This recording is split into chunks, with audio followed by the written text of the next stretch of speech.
নবম শ্রেণী গণিত 2024 সাল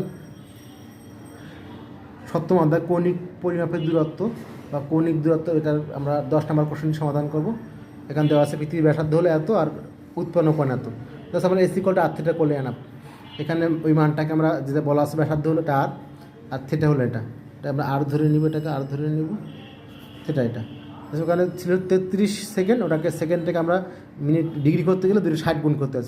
সেকেন্ডটাকে মিনিট করতে হয়, পরে ডিগ্রি করতে হয়। মিনিট জন্য একটা 60 আর সেকেন্ড বললে 260 গুণ হয়। আর ডিগ্রি করার পর আমরা এখানে কী করবো, বললাম নাকি পাই 180 রেডিয়ানতে গুণ করে দেবো। তাহলে এটা আর এ মান পেয়ে গেলাম। পরে S equal to R theta, আর এ মান হলো 6440, আর থিটার মানটা এত।